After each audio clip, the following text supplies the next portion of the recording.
Le chat est un animal territorial. Il est très attaché à son territoire et il est important que ce territoire soit organisé de manière idéale et enrichi au maximum afin d'éviter les troubles du comportement.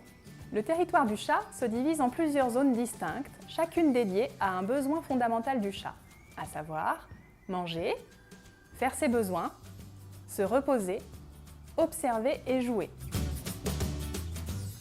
Commençons par parler de la zone d'alimentation.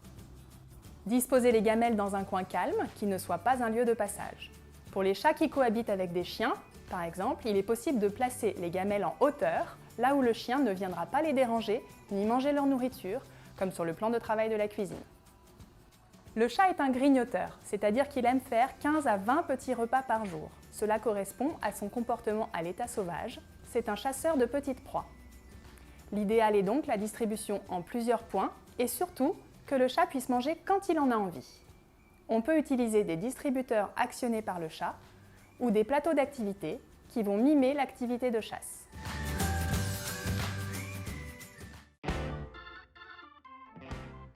Parlons maintenant de la zone d'élimination, qui est très importante et qui est souvent à l'origine d'un problème de malpropreté si elle n'est pas idéale. La litière, dans un bac ou dans une maison de toilette, doit être placée dans un coin calme, à l'abri des regards.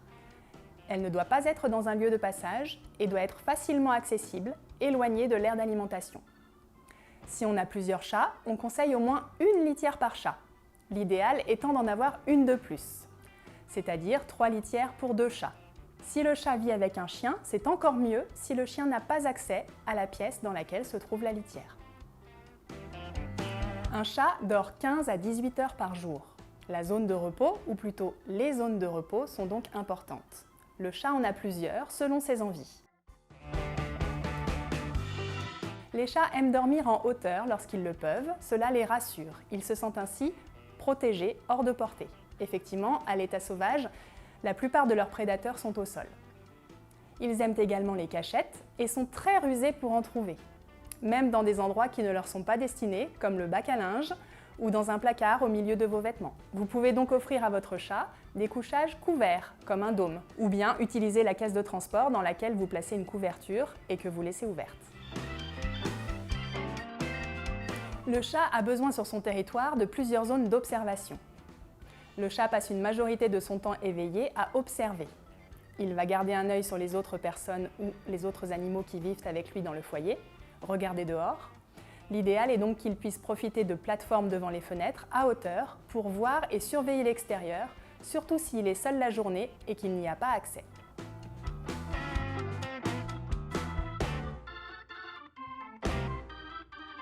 Le chat a besoin de faire ses griffes et les griffades lui permettent de marquer son territoire.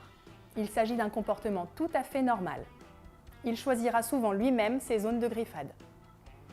Le chat griffera naturellement dans des endroits visibles et stratégiques, les lieux de passage justement. Nous vous conseillons donc de placer des griffoirs très visibles et sur les zones sur lesquelles le chat a commencé à griffer.